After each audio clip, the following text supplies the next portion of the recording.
I often hear checking my credit causes my score to go down.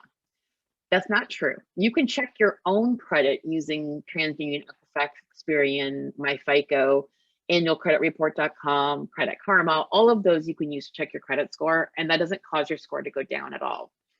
The ones that cause your score to go down are the actual hard inquiries where you are applying for credit. The reason for the inquiries, everyone asks, why is it such a big deal about these inquiries? Why does that lower my credit score? And the reason for that is because someone who is applying for a ton of credit or making multiple inquiries is a risky behavior. So you have to remember that credit scores, all it's measuring is how risky are you to lend money to. And someone who's applying for a bunch of different credit cards or a bunch of different loans of some sort is riskier because you don't know what's going on. It seems very desperate at that point. So the best time to have a great credit score, the best time to build up a great credit score is when you don't actually need credit, because then you're a really good risk if you don't need it. And that's why you'll often see people take out home equity lines of credit on their house that they may not need $100,000, but they can take it out while they have the income to support it, they have equity to support it, because they don't need it. So that's a good risk to have. Credit report includes your score. No, a credit report and a credit score are actually two different things. A credit report includes your addresses, possibly employment, maybe phone numbers, different names you've been known by, and then all the different accounts that you have in your name. They're called trade lines usually in the industry. And what the trade lines show is what kinds of accounts they are, your payment history, if you've made them, current balances, limits, and anything else that they're reporting regarding possible collections, if it's been charged off, that will be on a credit report. Your credit score is a number that's made up by all of the different credit reporting agencies out there. And that's why I said you can have 300 different credit scores, because even if you're running a FICO, there's all kinds of different versions. There's Vantage Score, there's all, no matter what you have, there's probably 300 different credit scores, and it could range. You could have a 650 on one and an 820 on another, because one's reporting something that the other is not.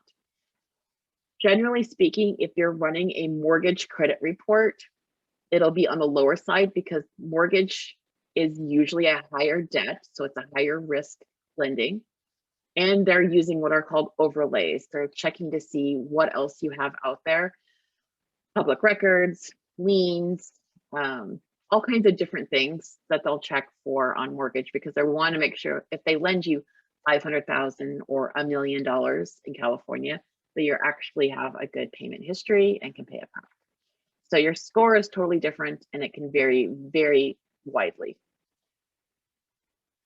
Another myth that I often get is when you get married, it merges your credit report with your new spouse. So when I'm doing this talk, I'm usually looking at people transitioning to a new time of their life, and getting married does not merge your credit report with your spouse at all. Your credit report is your individual report. The way getting married may sometimes affect your credit report is if you have a joint account, a joint mortgage, joint car loan, joint credit card, and it gets reported on both of your accounts. And so it helps your credit score or it hinders your credit score, but it may be different depending what else is on your report. Generally speaking, the getting married part isn't the problem when it comes to credit reports. It's the possibly getting divorced part that becomes a problem. Because then if you have a joint account and one spouse agrees to take it on as part of the divorce and doesn't pay it, then it affects your credit negatively. So there are all kinds of strategies there when you're getting married on what you should do before you get married to make sure your credit stays intact. And then if you're getting divorced, make sure that you're getting good advice on how to structure the divorce so that your credit report recovers from it. Another common misconception I see is that your income is not listed anywhere on your credit report.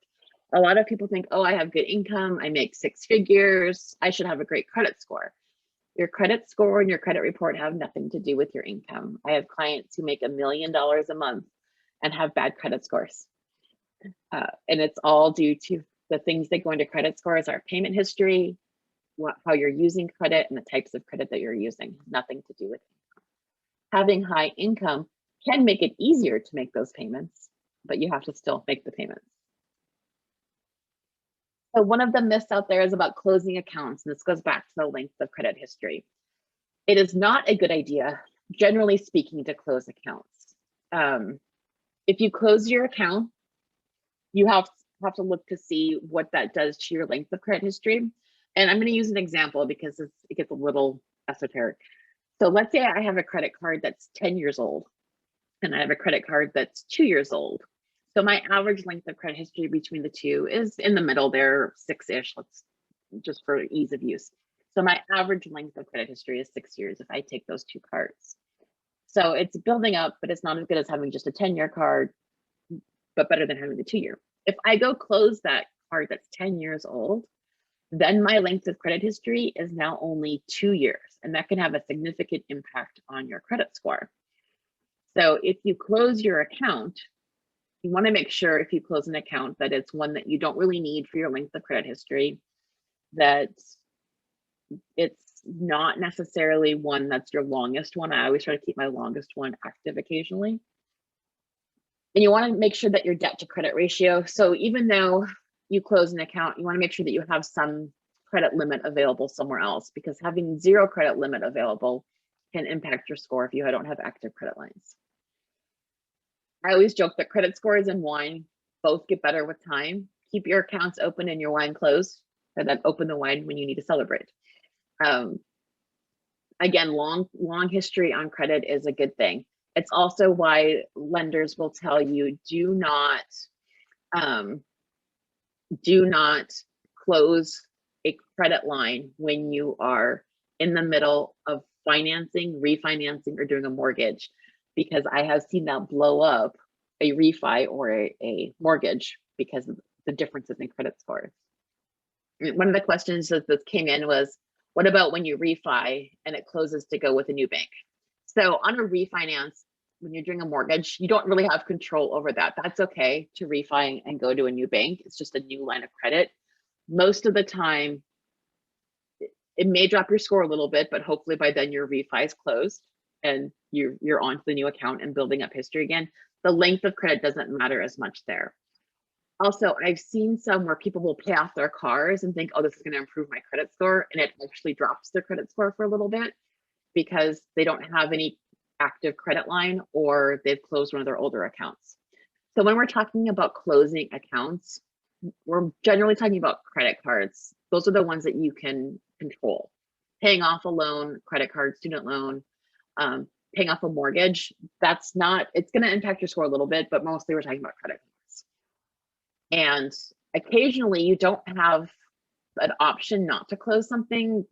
One of the things that I've seen in the last few years is credit card companies will close your account for inactivity. And so what I recommend is, if you know which credit cards you have that are older, that have a longer length of credit history, make sure that you're using them like once a year to keep them active, because banks have become pretty aggressive in closing accounts that aren't active. There's also an issue too that came up last year and a couple years ago, but when COVID hit, I saw this a lot. Credit cards that you have a limit of, let's say, $10,000 and you may have a $6,000 balance on it. Some of the lenders were limiting their risk by cutting your credit line from $10,000 down to your balance of $6,000. And that can really impact your score, because they may not have closed the account. Sometimes they do, but usually they didn't close the account, they kept it open. But it really affected your limit to balance